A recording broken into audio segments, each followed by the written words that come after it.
principios de enero de este año 2020, comenzamos a seguir de cerca lo que parecía un brote local por un nuevo virus en la lejana ciudad de Wuhan, en China. 2 meses después, más de 20 científicos voluntarios, solo en nuestro laboratorio, dejamos de lado nuestras investigaciones y nos involucramos 100% a la generación de estrategias para combatir ese nuevo virus que ya se había diseminado alrededor del mundo. En ciencia, enfocada al estudio de los microorganismos, especialmente en aquellos que nos causan daño, no hay cabida para una rutina monótona, porque tienes la oportunidad de plantearte preguntas importantes en relación a ellos y haciendo los experimentos adecuados puedes darle respuesta. Para los curiosos, finalmente esos somos los científicos, esto se convierte en una atracción casi adictiva. En el transcurso del quehacer como científico, se comienzan a experimentar situaciones que refuerzan nuestro vínculo con la ciencia, como esos instantes en el que solo tú y nadie más conoces ese resultado importante antes de comunicarlo al resto del mundo. Responder preguntas en ciencia no es tan sencillo como plantearlas y hacer experimentos, sino que obedece a un protocolo. Lo primero es tener una idea. Generalmente tenemos muchas, se nos da naturalmente.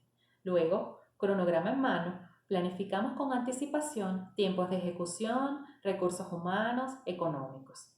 A la par, invertimos mucho tiempo en convencer a los entes evaluadores y financiadores de que nuestra propuesta es importante y relevante y que se enmarca dentro de los temas prioritarios en el país, para así poder hacernos de fondos y finalmente desarrollar nuestra idea.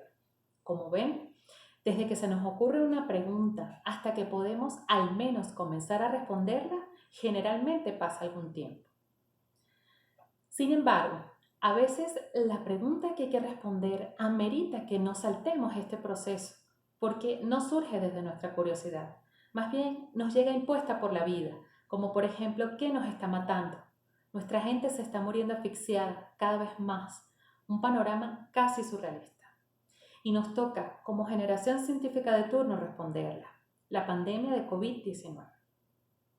Ante esta emergencia sanitaria, todos conocemos la maravillosa labor del personal de salud de cara a cara con el paciente. Pero ¿qué le corresponde hacer a la ciencia, a los científicos? Principalmente, conocer al enemigo para poder atacarlo. Debemos identificar quién es el agente causal, de dónde viene, a quién se parece, qué hace en nuestro organismo, cómo muere, etc.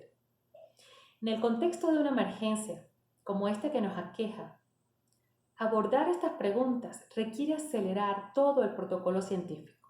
Es decir, no hubo una planificación previa de por dónde comenzar, no hay recursos suficientes que podamos destinar a esta situación y no hay tiempo para conocer a las autoridades de que es un tema realmente importante que amerita todo su apoyo.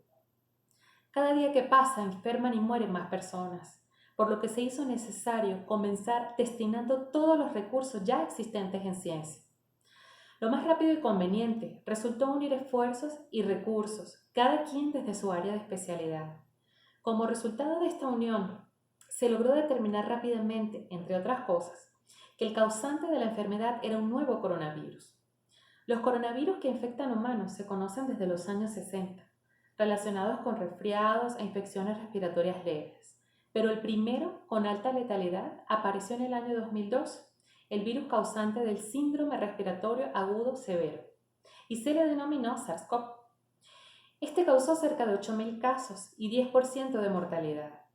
El segundo, en el año 2012, es el causante del síndrome respiratorio de Oriente Medio o MERS-CoV, el cual ha infectado cerca de 2.400 personas, entre las que ha causado un 30% de mortalidad.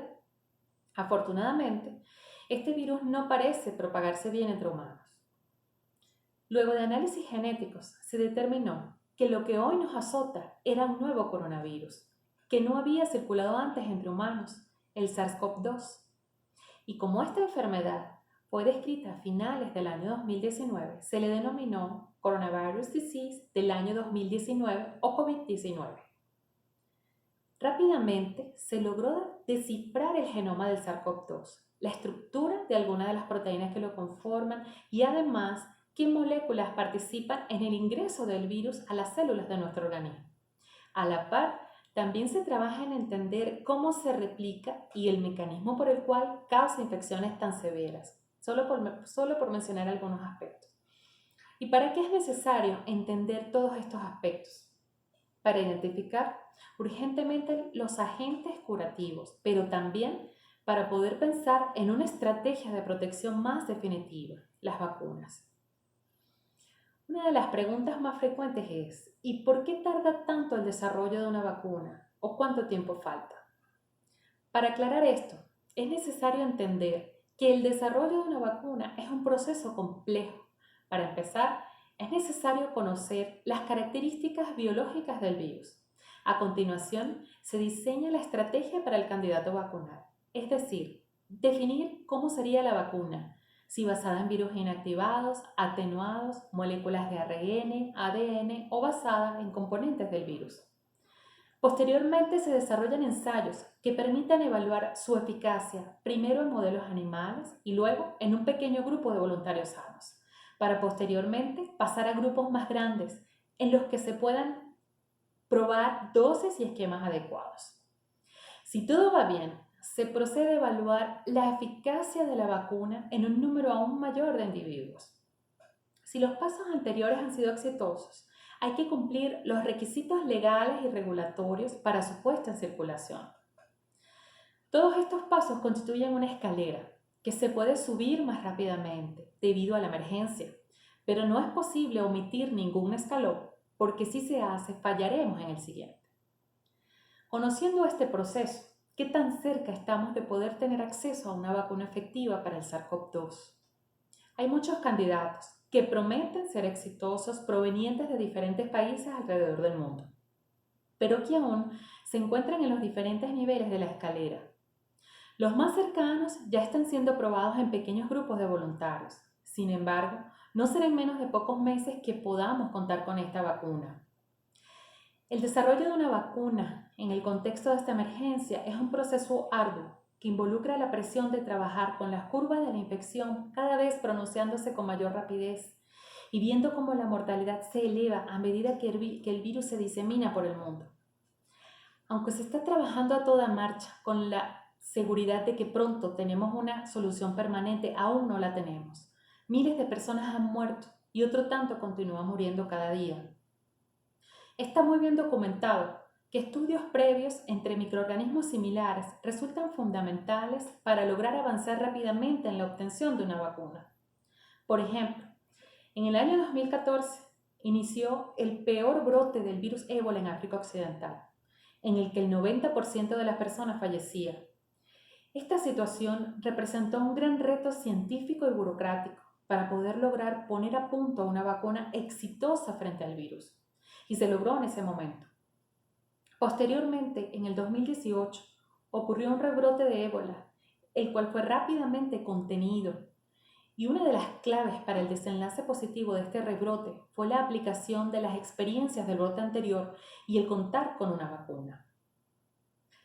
En el caso de los coronavirus, otro sería el escenario, y mucho menos la vulnerabilidad de nuestros sistemas, si luego de la circulación del también letal SARS-CoV en el año 2002 se hubiese continuado con el financiamiento al estudio de este virus. Muy probablemente, debido a las similitudes entre la estructura y las moléculas receptoras de los SARS, esto hubiera acortado el camino a la obtención de un antiviral eficiente o de una vacuna. Se han reportado una gran diversidad de coronavirus en animales salvajes, como murciélagos, pangolines y civetas, desde los que se sabe procede el SARS-CoV y se presume pudo haber venido el SARS-CoV-2. El consumo y tráfico de estos animales salvajes obedece a hábitos culturales en ciertas regiones que difícilmente cambiarán en corto tiempo. Por consiguiente, el riesgo de introducciones de nuevos virus de animales a humanos continuará latente. Estas situaciones pudieran anticiparse con la monitorización constante de virus en estos animales silvestres en instalaciones de máxima seguridad. Pero para controlar estos escenarios, es indispensable que el apoyo a la ciencia por parte de los gobiernos sea constante y no esperar a que las alarmantes curvas epidemiológicas de infectados y fallecidos sean las que marquen la pauta para otorgar financiamientos de forma casi expedita y con mínima burocracia. en los que prácticamente comprometen a los científicos a la generación de soluciones casi milagrosas en cuestión de pocos meses. ¿Qué nos está enseñando esta situación en la ciencia? Como científicos, ante estos dantescos escenarios, tenemos la responsabilidad de experimentar unificando esfuerzos. No hay tiempo para sobresalir individualmente. Estamos viendo cómo científicos en Beijing o en Bruselas comparten voluntariamente material con científicos en Tennessee o en Cuernavaca. Los laboratorios se han convertido en pequeños campos de batalla, desde donde se fraguan las mejores estrategias para combatir el SARS-CoV-2. Todos en ciencia queremos aportar participando, extrapolando experiencias pasadas. Estamos aprendiendo a corregir sobre la marcha sin dejar de trabajar, por lo que anticipo que la edición final de nuestros trabajos serán productos verdaderamente valiosos. Al resto de la población, queremos decirle que el esfuerzo que se está haciendo desde la ciencia para generar conocimiento redundará en soluciones para combatir la COVID-19. Estamos optimistas de que pronto podemos contar con una, y mejor si varias, vacunas eficientes. ¿Cuál será la vacuna más eficiente? Pues hay varias, muy promisorias. ¿Desde qué latitud vendrá esta vacuna?